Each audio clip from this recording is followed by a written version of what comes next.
Bueno, Pepe Nun es abogado, recibido en la Universidad de Buenos Aires, es politólogo, recibido en la Universidad de París, ha recibido el premio Konex, ha sido becario de la Fundación Guggenheim y ha sido nada menos que ministro de Cultura de la Nación entre el año 2004 y 2009.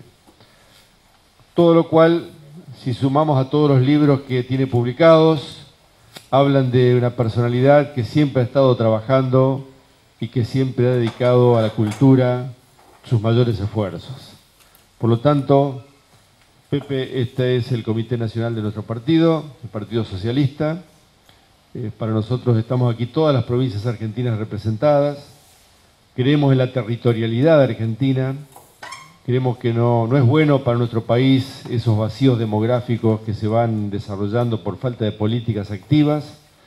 Y creemos que esta visión integral nos ayuda a pensar también que desde el socialismo podemos abordar y ofrecer y proponer alternativas que mejoren la vida de los argentinos. Así que, Pepe, todos contigo. Bueno, muchísimas gracias, Hermes, y muchísimas gracias a todos por esta invitación. Es un honor para mí poder compartir este momento con ustedes.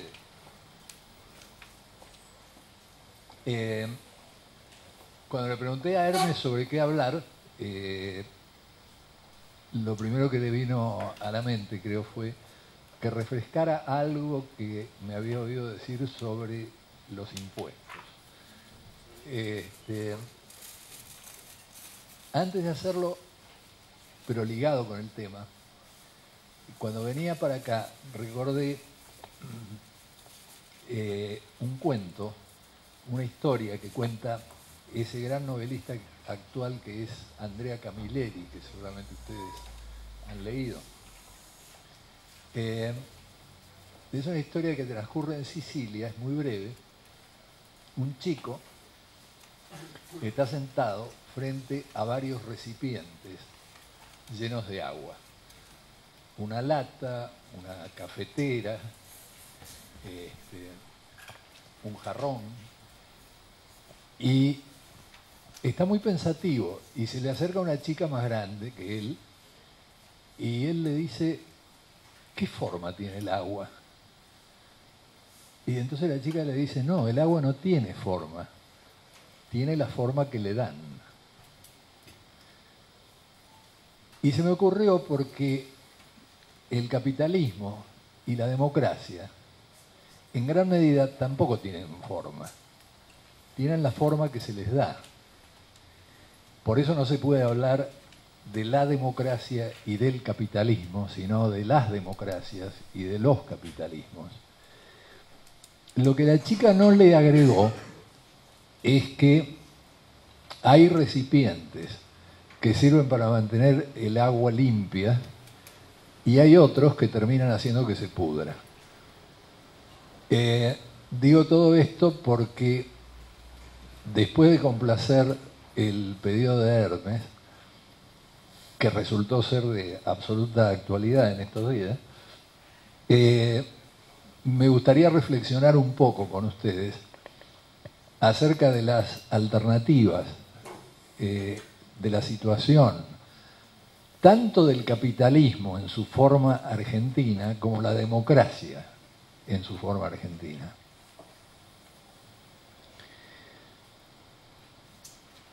Uno de los temas que van a vertebrar esa parte de la exposición va a ser el tema de la igualdad. Y precisamente por eso la referencia a los impuestos. Porque para que haya igualdad, para que haya justicia social, obviamente se requieren recursos. Obviamente se requiere que el gasto público equilibre en la mayor medida de lo posible los ingresos de la población. ¿De dónde puede obtener los recursos el gasto público? de tres fuentes. Una es la recaudación de impuestos, otra es el endeudamiento. Y la tercera, para nosotros totalmente utópica hoy en día, es las ganancias que proporcionen las empresas públicas. De hecho, la principal fuente de recaudación con la que contamos en todos estos años son los impuestos. Y la paradoja a la que yo me quiero referir, y que es una paradoja de la que casi no se habla, es que la estructura impositiva argentina es generadora de desigualdad. No me refiero todavía al gasto público. Simplemente la recaudación de los recursos para alimentar el gasto público aumenta la desigualdad en nuestro país. Es otra manera de decir que la estructura impositiva argentina es regresiva. Más todavía, es el único caso que yo conozco de un país que ha pasado de una estructura impositiva progresiva a una estructura regresiva. Esto ocurre con la reforma de Martínez de Hoz en 1976, que no ha sido derogada, ha sido simplemente emparchada. La estructura se mantiene tal como fue establecida en 1976.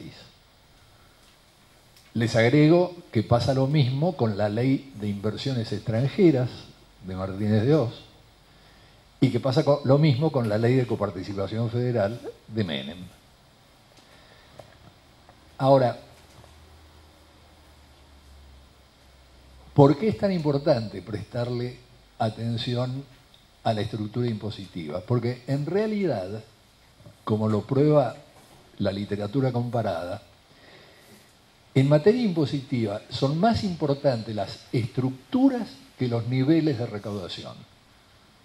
Digamos, hay países desarrollados, como por ejemplo Suiza, y ya no digamos Japón, que tienen niveles de recaudación muy bajos. Hay otros que tienen niveles de recaudación muy altos, como los países escandinavos.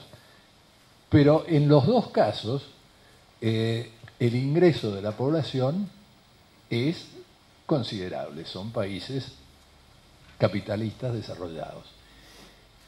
Y se le presta una nula atención. Ustedes no habrán oído hablar en estos días prácticamente, digo prácticamente porque por ahí alguien habló y yo no lo escuché, no habrán oído hablar del tema de la estructura impositiva de la Argentina, cuando se ha estado hablando del impuesto a las ganancias.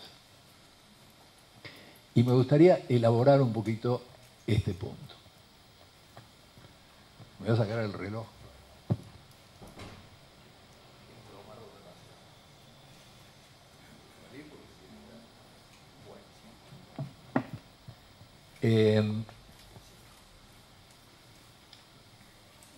Estructura, decía yo. El impuesto a las ganancias, tal como se recauda en Argentina, es considerablemente regresivo. Y ustedes se van a preguntar por qué. Bueno, la causa principal es que el 70% de los impuestos a las ganancias los pagan en la Argentina las empresas. Y el 30% lo pagan las personas físicas. Cuando uno mira la situación de los países capitalistas avanzados, ocurre exactamente la inversa. El 70% lo pagan las personas y el 30% lo pagan las empresas. Cuando uno mira a América Latina, sucede que en Brasil y en México 2/3 los pagan las personas.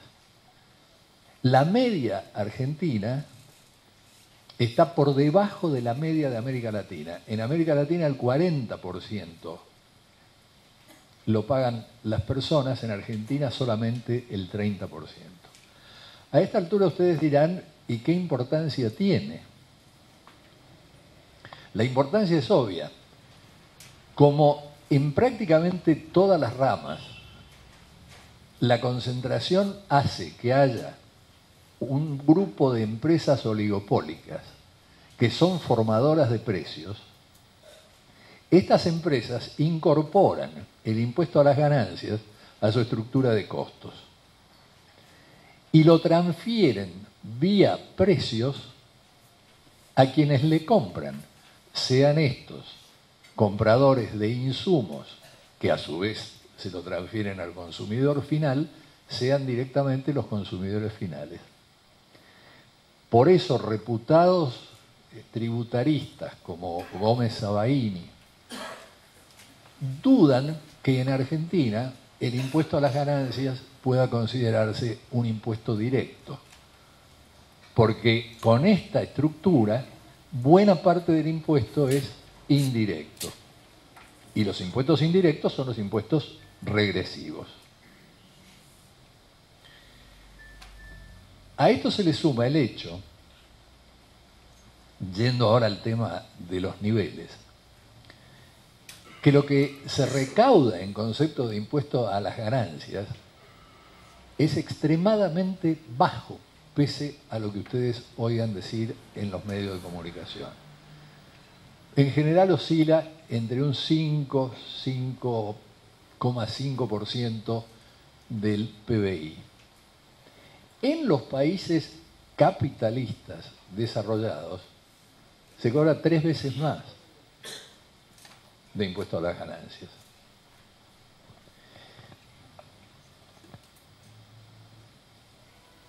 Cuando digo 30% lo pagan las personas físicas, el 80% de ese 30% lo pagan los trabajadores. Por eso esta corrección que se ha hecho, tan parcial, tan chueca, tan electoralista, corrige solamente en parte el problema. Porque de todas maneras son los trabajadores en blanco los que pagan el impuesto a las ganancias. Por supuesto que hay que modificar las alícuotas, por supuesto que los que ganen más de 40, 50 mil pesos deben pagar este impuesto a las ganancias. Pero el hecho concreto es que el 80% proviene del mundo del trabajo y solamente el 20% proviene de rentas financieras. La corrección que se ha hecho ahora da risa, porque en verdad, como ustedes saben ya mejor que yo, porque están en el día a día de la cosa, al no gravar la compra-venta de títulos que cotizan en bolsa, es bastante marginal esta presunta forma de gravar las rentas financieras. Las rentas financieras no están gravadas en la Argentina. Las consecuencias de esto son sumamente importantes en términos del tema de la igualdad y de la desigualdad. Sobre todo si se le suman a esto dos cuestiones no menores. Una es la evasión. La evasión del impuesto a las ganancias, salvo en el caso de ese 80% del 30%, o sea, de ese 24% que proviene del trabajo y entonces se lo descuentan, y voy a hacer una observación sobre esto, la evasión es del 50% de la recaudación potencial del impuesto a las ganancias. Y digo, y voy a hacer una observación sobre esto porque hay muchos empresarios que retienen pero no pagan. ¿No es cierto? Entonces es el peor de los mundos. Junto con el problema de la evasión está el problema de la elusión. Elusión significa eludir el pago del impuesto de manera legal. Y esto lo hacen abundantemente las grandes corporaciones extranjeras, utilizando, por ejemplo, precios de transferencia según los lugares donde tengan que tributar menos. Bueno, quiero decir, la recaudación del impuesto a las ganancias en Argentina es lamentable y es un componente al que hay que prestarle particular atención por el juego, por el papel que puede jugar en el gasto público. El otro impuesto directo es el de bienes personales. Bienes personales no remonta más allá del 0.5, 0.6 del PBI. Es ridículo lo que se cobra. No hay más de 4.000 personas que declaran tener propiedades en el exterior. Moreno está esperando que vengan ahora a blanquear y a decirle la verdad, ¿no? Está sentado esperando.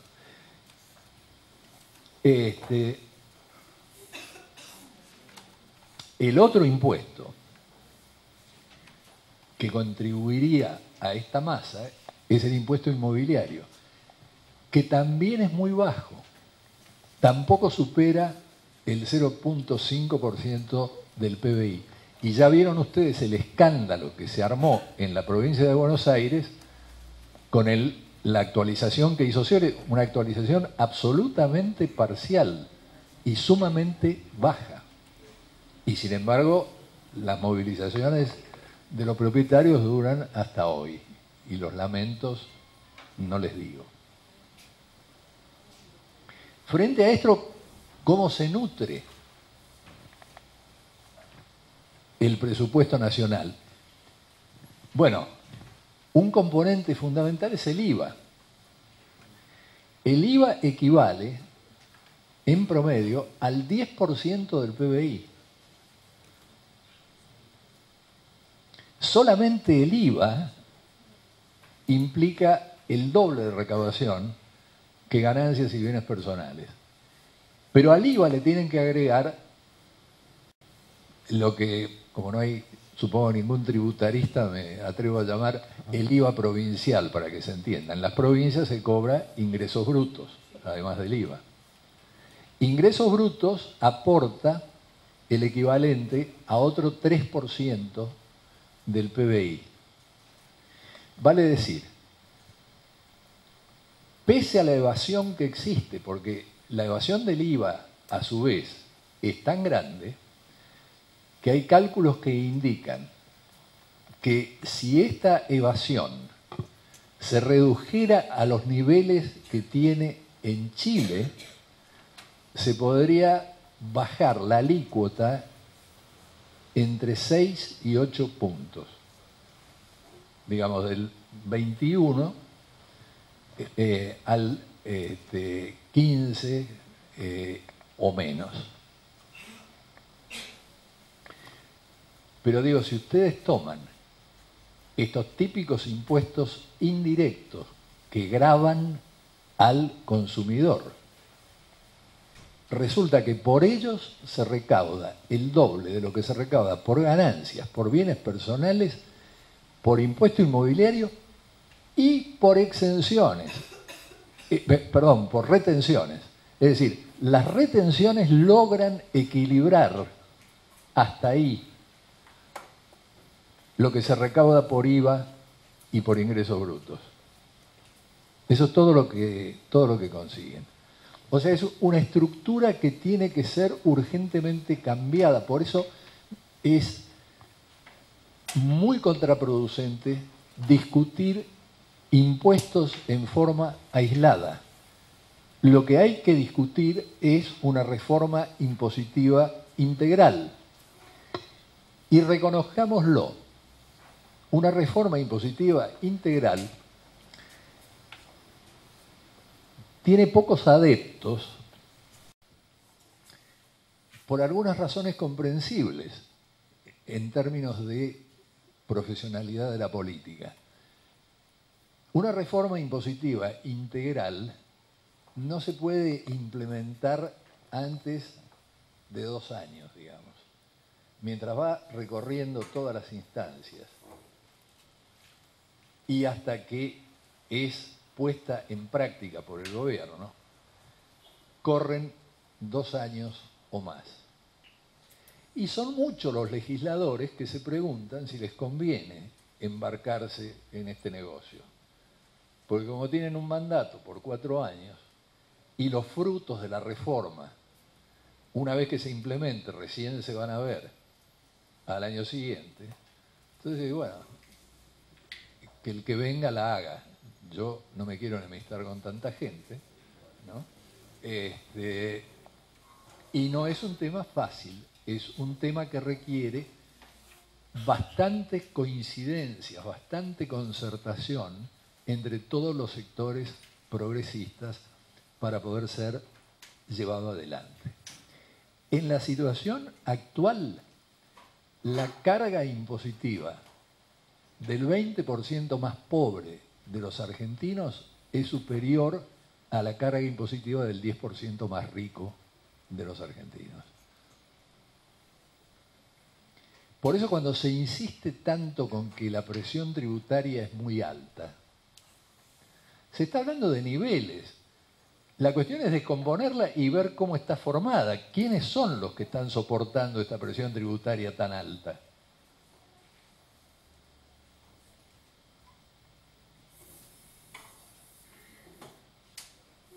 Ahora, a mí me parece que estos son temas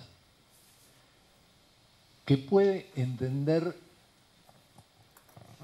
cualquier persona que haya cursado la primaria, si uno se toma el trabajo de explicárselos. Los contadores, los tributaristas, los consultores de las grandes empresas y las grandes empresas tienen un enorme interés en complicar el tema y en decir, no te metas con la cuestión impositiva porque esa no la entiende nadie, es muy complicada. Ahora, efectivamente, además, la han hecho muy complicada.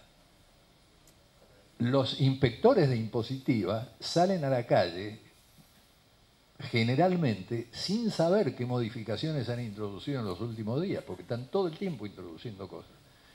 Entonces, es una cosa nebulosa, compleja, cuando en realidad se podrían estar cobrando 4 o 5 impuestos y con eso tener una estructura impositiva ágil, dinámica y progresiva.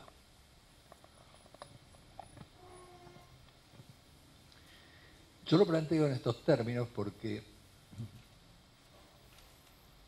me acordaba de un viejo amigo que cuando yo era adolescente, supongo que era comunista, me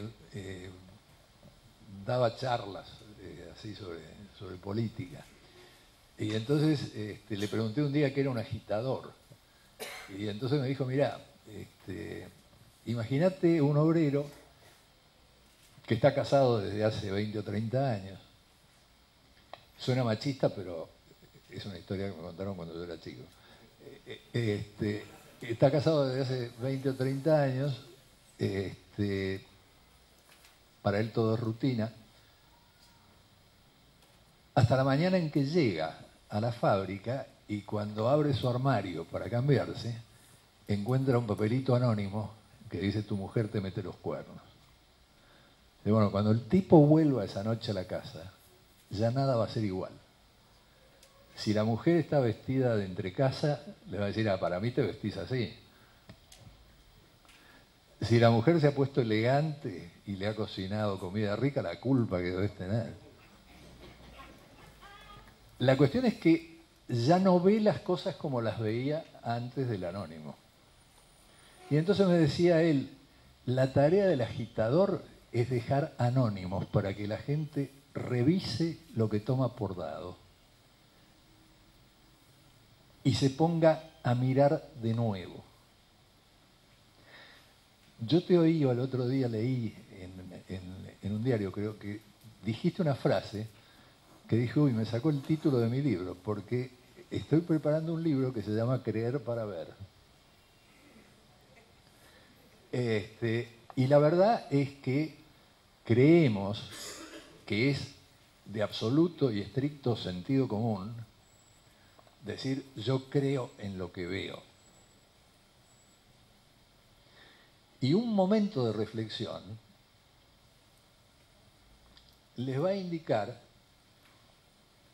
que no solamente creemos en lo que vemos, sino que vemos lo que creemos. Digo, si uno ve tirado un tipo en la calle y uno ha sido socializado por la UCD y el PRO, dice, mira, este borracho, vago. Si uno pertenece al Partido Socialista, dice, este es un tipo que requiere ayuda, ¿no es cierto? Hay que protegerlo, hay que ayudarlo a que trabaje. Los dos, aparentemente, están enfrentados al mismo objeto y están viendo cosas distintas. Y esto depende de sus creencias. Ven lo que creen. Por eso es tan importante que trabajemos las creencias de los argentinos. Hoy en día es palpable que una gran parte de la población argentina es políticamente analfabeta y que hay grandes intereses creados para que esto siga siendo así. Me decían los técnicos especializados en el tema televisión, los programas de televisión apuntan a una audiencia, todos, los de después del horario de protección al menor también, a una audiencia con una capacidad de comprensión que no supera los 13 años. Bueno, y esto tiene consecuencias. Ahora, voy a aprovechar los minutos de que todavía pueda disponer para las reflexiones que les proponía acerca de capitalismos y democracias.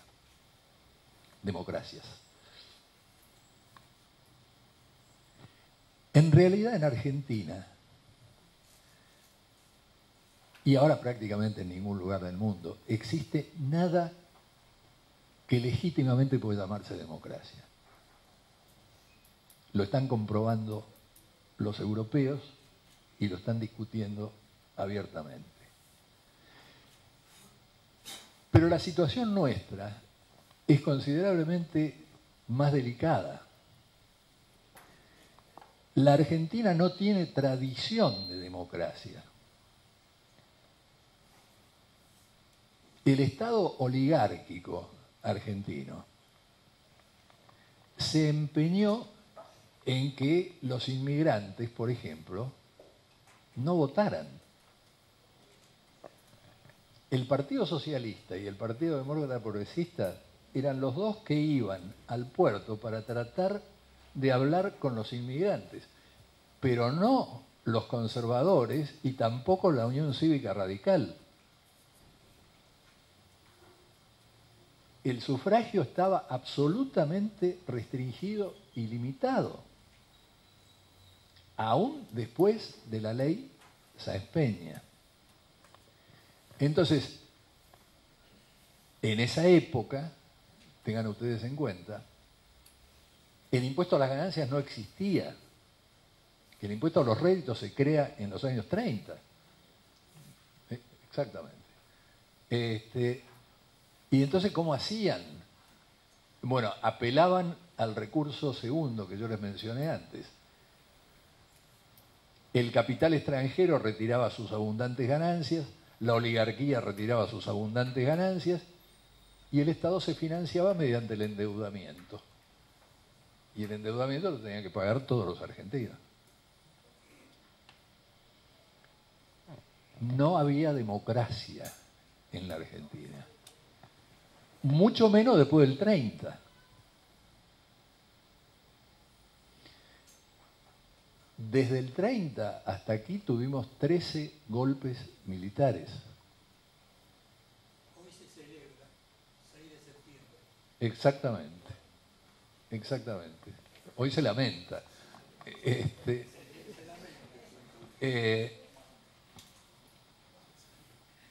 Entonces, lo que nosotros hemos tenido son Estado oligárquico, dictaduras militares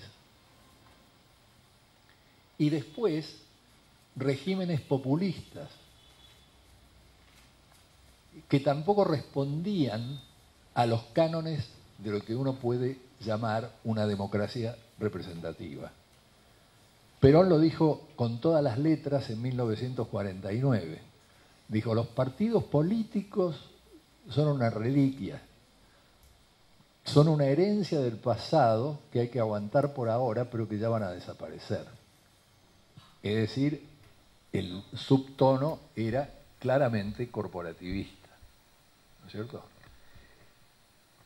Dicho sea de paso, en los años 20 había 38 países que se reconocían como democracias representativas. En los años 30 se habían reducido a 17. En 1940 quedaban 12. El futuro parecía pertenecerle o al fascismo o al comunismo. Ahora, hoy en día, 140 países se dicen democráticos. El chiste entre politólogos, cuando se trata de clasificar, es, y bueno, dale, mirá, si tienen 2 elecciones seguidas, poné que democrático.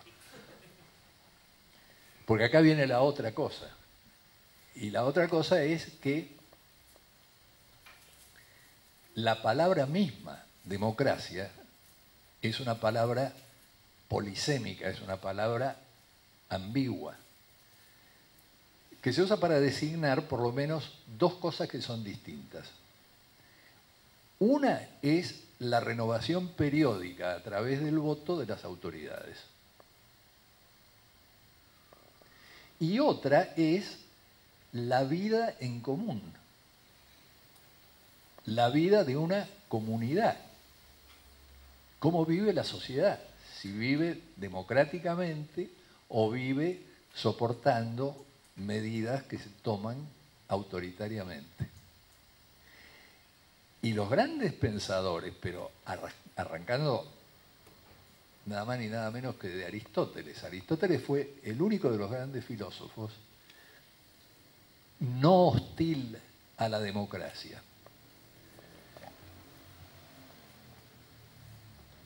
Cuando digo esto me viene a la memoria como se hacen muchas veces citas truncas, esto digo para que ustedes no se aburran tanto.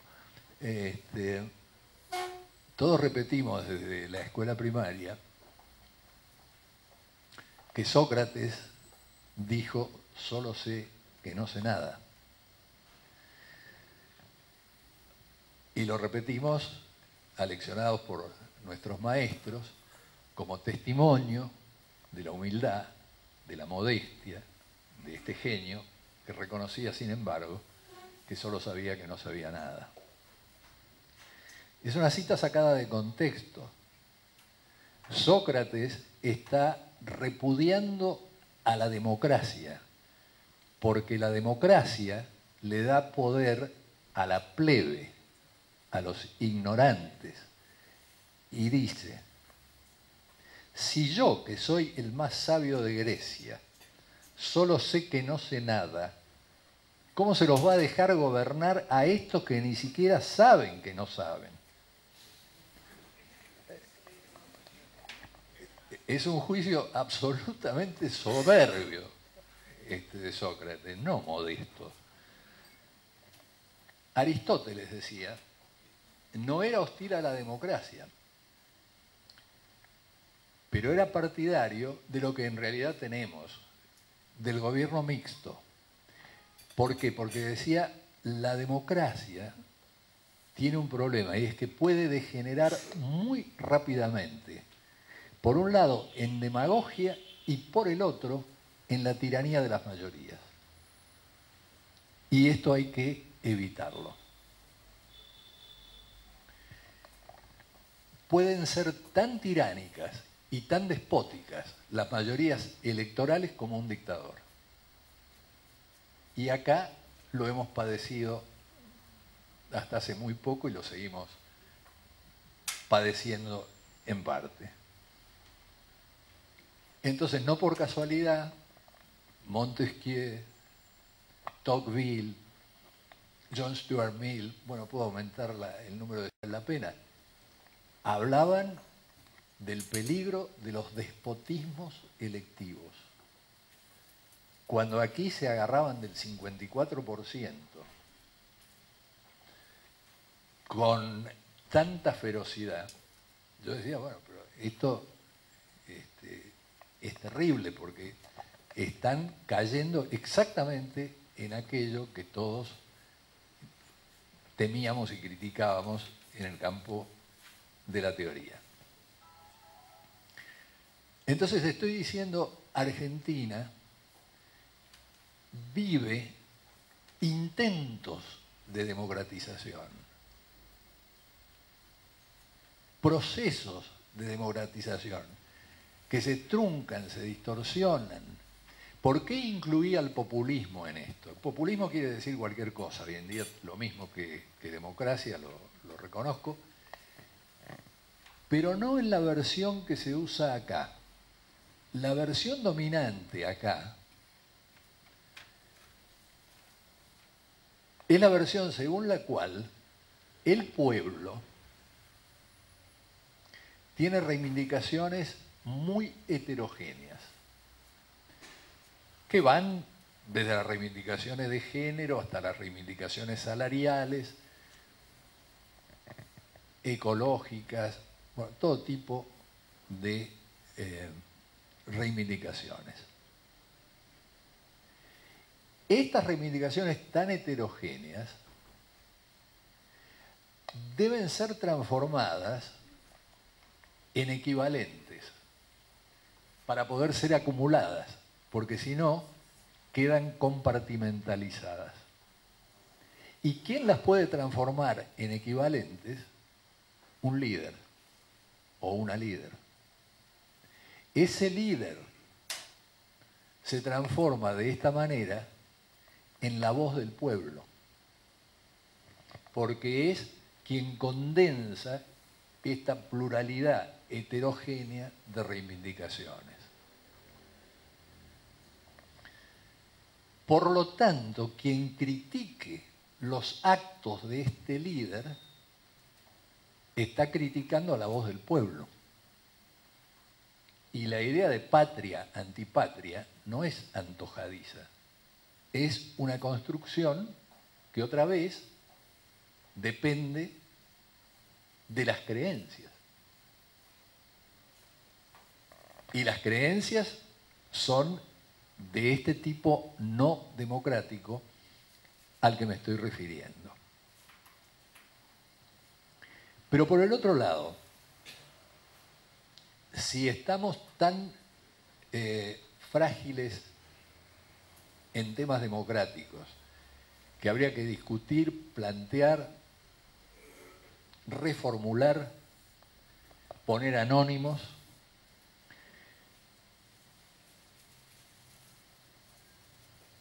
¿qué pasa con el capitalismo argentino? Fíjense ustedes que en el mundo, en realidad, no solamente fueron pocas las experiencias democráticas hasta después de la segunda posguerra, sino que la edad de oro de la democracia capitalista en los países desarrollados fueron los 30 años gloriosos de la posguerra. Era la primera vez, ¿no es cierto?, que después de una gran guerra, como fue la Primera Guerra Mundial, no se salía vía una crisis, porque como desaparecían los grandes gastos del Estado, entonces se entraba en un periodo de crisis. En este caso, hubo un señor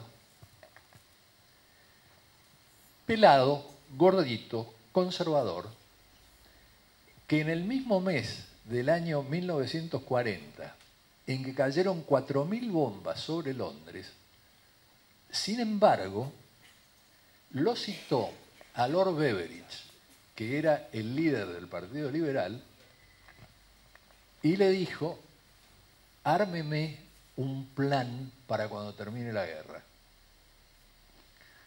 Claro, se llamaba Churchill y tenía muchos defectos, pero era un estadista. Y en 1942 Beveridge le trae su plan. Y este plan va a ser la base del welfare, bienestar, contrapuesto a warfare, a guerra, a gastos de guerra. Gastos de bienestar frente a gastos de guerra. De la segunda posguerra. Y es la época en que T.H. Marshall formula la importancia no solamente de los derechos de ciudadanía, sino de los derechos económicos, sociales, culturales de la población. Y el salario, gracias a la alquimia keynesiana, se vuelve la principal variable macroeconómica, la defensa del salario. Y así como en los comienzos de la democracia en Estados Unidos, por ejemplo, se consideraba que la base de la democracia debía ser el farmer, el que tenía un pedazo de tierra para trabajar, ahora el salario y el puesto de trabajo se volvían un equivalente al pedazo de tierra, porque se estaba asegurado, es decir, había protección social, había servicios públicos, había un Estado que empezaba a crear empresas mixtas, y por eso se plantea en esa época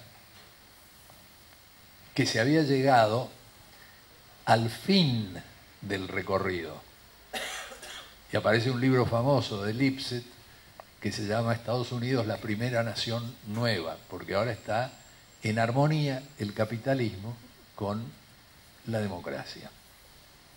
Una democracia absolutamente excluyente, por ejemplo, de los negros, ¿no es cierto? Una democracia discriminatoria que ha durado con ese carácter hasta hoy.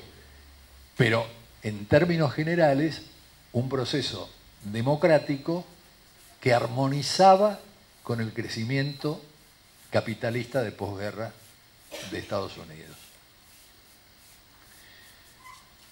Aquí no resisto hacer una mención al pie de página. 1947 se dicta en Estados Unidos el Plan Marshall, ¿verdad? El Plan Marshall fue un plan consistente, la mitad en donaciones y la mitad en créditos, para la reconstrucción de 19 países europeos. Por supuesto, tanto los créditos como las donaciones estaban atadas a productos estadounidenses. Es decir, hubo un par de países que salieron gananciosos de la Segunda Guerra Mundial, uno de ellos fue el nuestro, pero los países avanzados, hay dos que fueron los grandes ganadores, Estados Unidos por un lado y Suecia por el otro. Ese es el pecado original de la socialdemocracia sueca. Yo no sé si ustedes habrán estado en Suecia, yo estuve dando clases en Suecia y el punto ciego de los suecos, lo que les desespera, es que uno les hable de la Segunda Guerra Mundial, porque Suecia no entró en la Segunda Guerra Mundial y por su territorio pasaron más de 2 millones de tropas nazis. Y la socialdemocracia sueca obtuvo sus recursos para comenzar su proceso de transformación de esas enormes ganancias de la guerra. mientras que Dinamarca sufría, Noruega sufría, bueno, Suecia se benefició. Pero no quiero hablar mal de Suecia porque es un país que amo, lo que digo es que el Plan Marshall estuvo dirigido a beneficiar a los Estados Unidos y a 19 países a cuya reconstrucción contribuyó. Ustedes dirán, bueno, perdió el hilo. No del todo.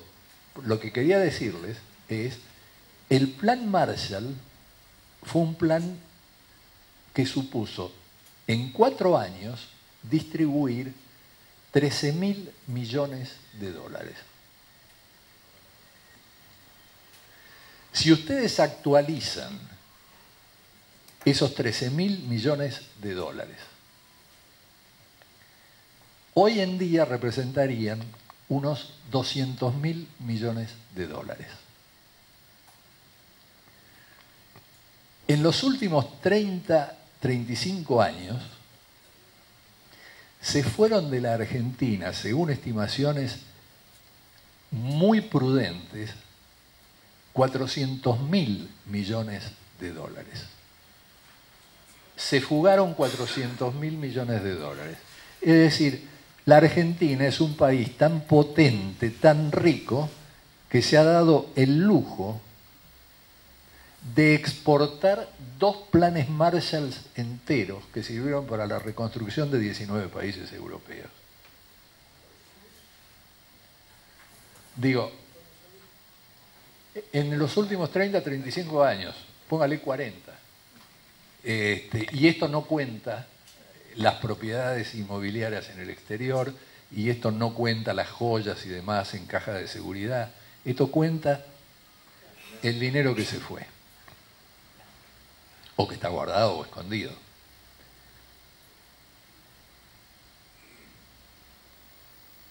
...2007, 2012, eso lo saben todos ustedes.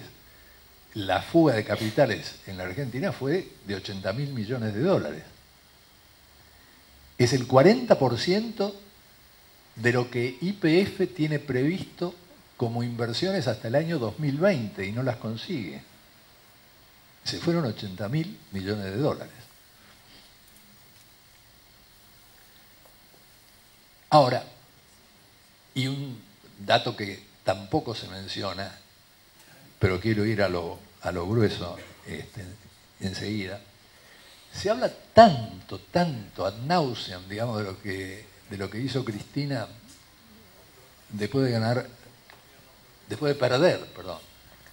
perder las elecciones del 2009. ¿Se acuerdan lo que hizo? La asignación universal por hijo. Ayer Labaña estuvo muy bien por televisión, no sé si ustedes lo vieron, porque dijo, la gente tiene que entender que es muy importante que vote en contra del gobierno, porque el gobierno hace cosas cuando pierde. Entonces hizo la asignación universal por hijo en el 2009, que era una reivindicación de la oposición, y ahora levantó el mínimo no imponible, que era una exigencia de la oposición. Entonces, si ustedes quieren estar mejor, voten en contra del gobierno. Pero la famosa asignación universal por hijos, ¿saben cuánto representa? 0,5% del PBI. Los subsidios a la electricidad y al transporte representan el 2% del PBI. No embromemos, nos están tomando el pelo. Digo, un socialista no se puede dejar tomar el pelo así. Yo porque no lo tengo, pero digo, vos tampoco. Pero estamos, y con esto me voy acercando al final, para el libro de ustedes, estamos viviendo un modelo nacional y popular. Ahora, aquí un par de preguntas de sentido común. La primera es, ¿dónde está la burguesía nacional? El grado de concentración de la economía es formidable. 200 grandes empresas dan cuenta del 30% del total de la producción argentina. 200 grandes empresas. Ahora, ¿qué pasa con estas 200 grandes empresas? Uno diría, bueno, tienen una gran burguesía nacional. Pero pasa que la mayoría de estas empresas son extranjeras. Los niveles de extranjerización han aumentado en esta década de una forma espectacular. 1990, de las 200 empresas, 56 eran extranjeras. 2001, 92 eran extranjeras. 2010, 115 son extranjeras. Y dan cuenta del 60% de la facturación de esas 200 grandes empresas. 7 corporaciones controlan el 85% de las exportaciones agrarias. 70 empresas extranjeras dan cuenta del 50% de las exportaciones totales de Argentina.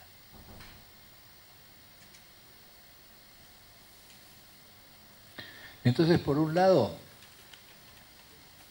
200 grandes empresas concentradas y con una participación altísima del capital extranjero. Por el otro lado, el capitalismo de amigos, detrás del cual se refugian estas empresas, porque se habla del capitalismo de amigos, pero no se habla de esto que les estoy diciendo.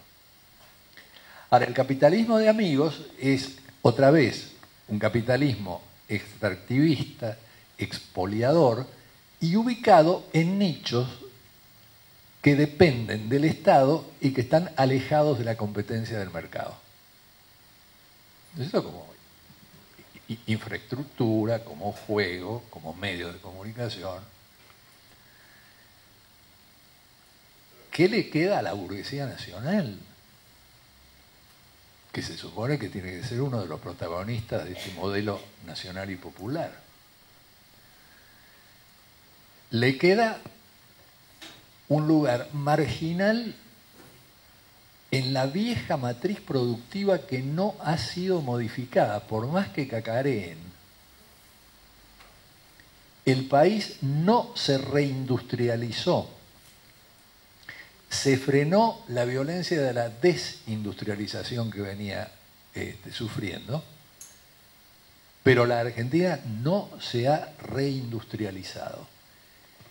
Y las pymes, por ejemplo, están en un sector que es el sector productor de bienes de capital, carentes de insumos, sin posibilidades de competir y permanentemente amenazadas hoy en día por el cierre. Entonces, no es extraño que en este panorama Argentina sufra, como ha venido sufriendo, de un brutal estrangulamiento externo. Es como si la Argentina estuviera en un plano inclinado y entonces se pone el cepo para que la bola no vaya para abajo y el blanqueo para esperar que la bola suba. Bueno, se puede esperar sentado, la cuestión sería cambiar la inclinación del plano, digo, sería lo más sensato.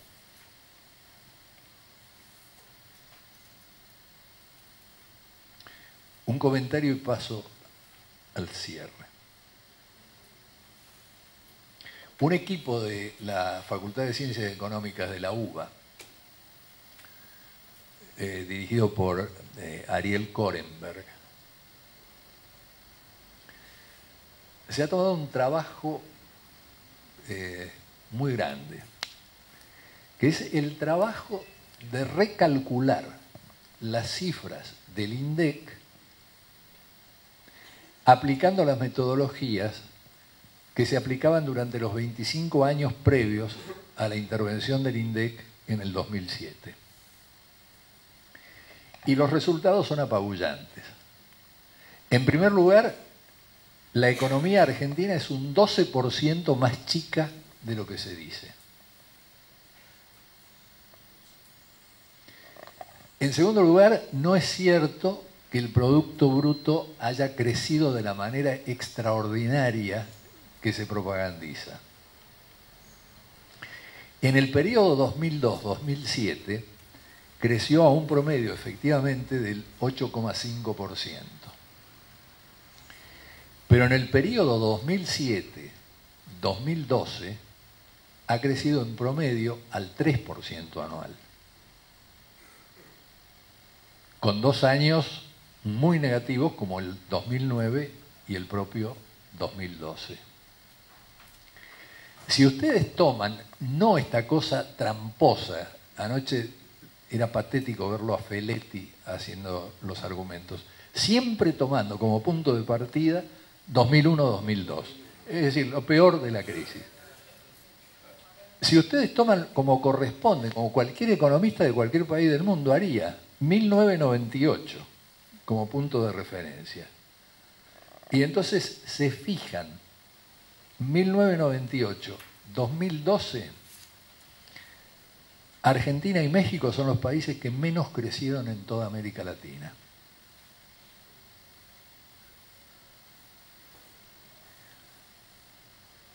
Y en cuanto a la desigualdad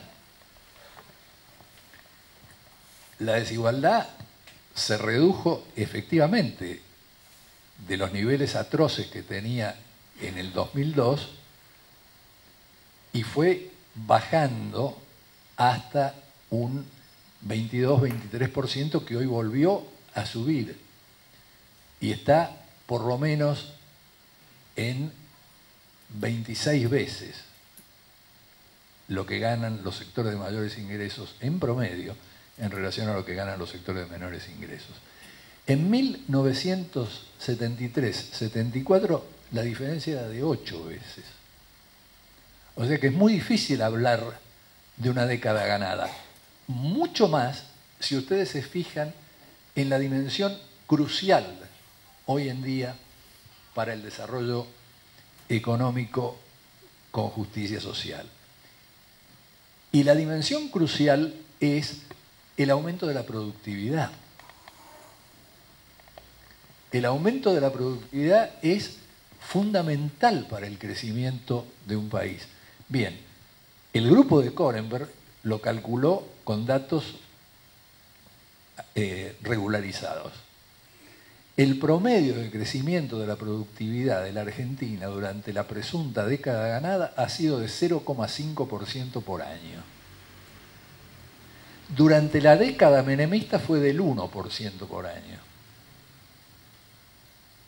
Es decir, creció menos la productividad en este periodo que en el periodo anterior. Bueno,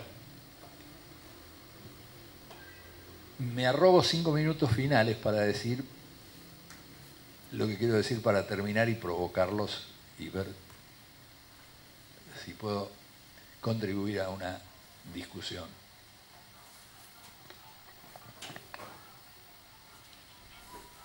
Yo creo que nos faltan varias cosas en el discurso político contestatario argentino.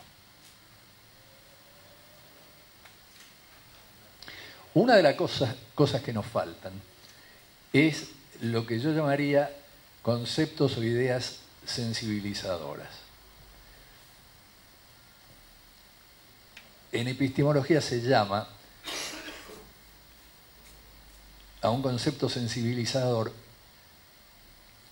a una noción que se contrapone a la de un concepto definitivo. Quiero decir, un concepto definitivo nos dice qué es lo que vamos a ver. Un concepto sensibilizador nos indica hacia dónde mirar. Entonces, sensibilizar es indicar hacia dónde hay que mirar. Yo miraría experiencias que acá los diarios y los medios de comunicación en general ignoran. Este mes de septiembre, en Suiza, va a haber un referéndum que se llama Iniciativa 112. Se los traduzco. La propuesta es aprobar una iniciativa que se transforma en ley por la cual en las empresas no puede haber una diferencia superior a 12 veces entre el ingreso que reciben los trabajadores y el ingreso que reciben los directivos. ¿Qué tal? Suiza, que digo, de comunista no tiene nada. Suiza ya aprobó en marzo de este año un referéndum por el cual ningún municipio puede tener más de un 20% de residencias vacías. Porque en general se trata de la segunda residencia de la gente de más dinero. Entonces se quiere desalentar la existencia de la doble residencia mientras haya gente que necesite lugar para vivir. Pero después está el modelo que ustedes conocen también como yo, que es el modelo nórdico. Y habría que hablar de esto. Y fíjense ustedes quién habla de esto. La Biblia del gran capital es la revista inglesa The Economist. Ahora, The Economist, si de algo no carece, es de inteligencia y de rapidez para situarse, para ubicarse.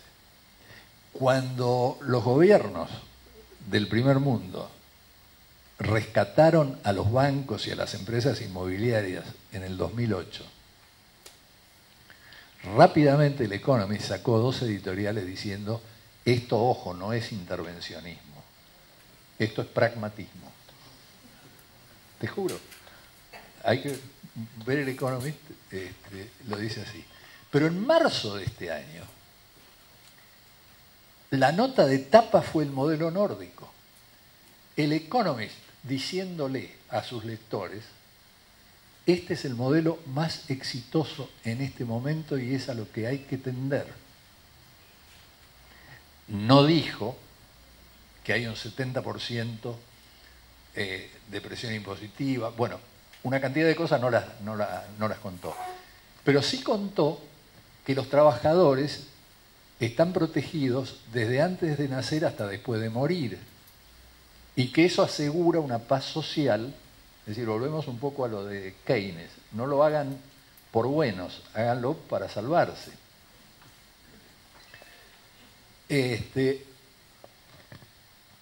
Y entonces dice: altos salarios, altas ganancias y muy buena protección social. Hay que retornar a esto. El Economist, no lo digo yo, digo, me estoy amparando en los decanos de la derecha británica, pero de la derecha moderna. Ahora, el final es este. Tomando como eje lo que tiene que ser para mí el eje de cualquier movimiento socialista, que es el tema de la igualdad. Pero no el tema de la igualdad a secas, porque el tema de la igualdad a secas es muy fácil de rebatir por la derecha, y de hecho lo hacen. La igualdad absoluta conduce a la uniformidad y mata la iniciativa. Es absurdo. De lo que hay que hablar es de mayor igualdad. No se puede absolutizar ningún valor, ni la libertad, ni la igualdad. Entonces, ni la tolerancia. Digo, mayor igualdad. ¿Cómo trabajamos por una mayor igualdad? Y aquí lo que a mí me parece que está faltando, y esto es lo que con toda humildad, y para que no me peguen una piña, anticipo que es para ayudar, a mí me parece que está faltando una cosa. Le voy a robar la metáfora a un sociólogo francés. Este sociólogo dice: imagínense que usted está frente a una mesa donde están puestas absolutamente todas las piezas necesarias para hacer un reloj pulsera. Inclusive la batería, la pila, todo.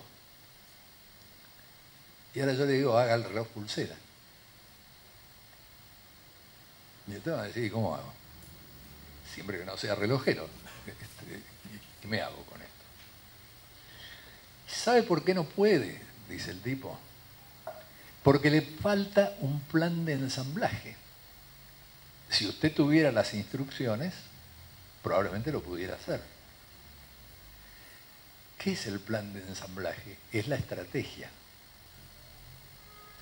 Sin estrategia no hay forma de consolidar un movimiento social y político potente. Entonces estamos viendo en esta precampaña electoral y en la que recién pasó, un poco la mesa con las piezas del reloj. Sabemos de la inseguridad, sabemos de la corrupción, sabemos de la inflación, sabemos de todos estos problemas que he venido hablando. Ahora, en el arte del político y del ideólogo está armar la estrategia, ensamblarlas. ¿Para hacer qué? Para hacer, ustedes no se van a acordar, la mayoría de ustedes no se van a acordar porque son muy jóvenes, pero había un atorrante desde mi punto de vista, pero que sabía manejarse con los medios, que era Álvaro Alzogaray. ¿Ustedes se acuerdan la pizarra que ponía Alzogaray? Bueno, es como el retrato de lo que debe ser el movimiento dialéctico de una ideología, como modo racional de discurso. Él en esa pizarra, que no era en realidad una pizarra, eran hojas blancas, ¿no? Él describía la situación como era, según la veía él, de luego. Es decir, hacía un diagnóstico de cómo estaba el país. Y en función de ese diagnóstico proponía las soluciones. Frente a esto va mi plan. Bueno, eso es lo que estamos necesitando desesperadamente hoy en día. Porque yo estoy seguro que la gente se va a enganchar con eso. La gente está necesitando explicaciones, no entiende. Y por eso este gobierno apela, como apela, permanentemente a parches. Es como que reemplaza la corona del reloj. Y después le protestás y entonces cambia la batería. No, la cuestión es decir, todo esto no sirve para nada.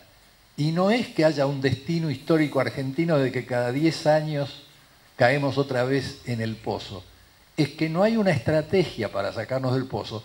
Y no hay una estrategia para sacarnos del pozo porque hay una estrategia para mantenernos en el pozo y seguir lucrando abundantemente. Y ojo, que el énfasis que se está volviendo a poner en la pobreza es totalmente legítimo. Ayer supimos que el 40% de los menores de 17 años está en la pobreza o en la indigencia, pero ojo que la pobreza tapa el problema de la desigualdad. Porque el problema de la Argentina no son los pobres, el problema de la Argentina son los ricos. Muchas gracias.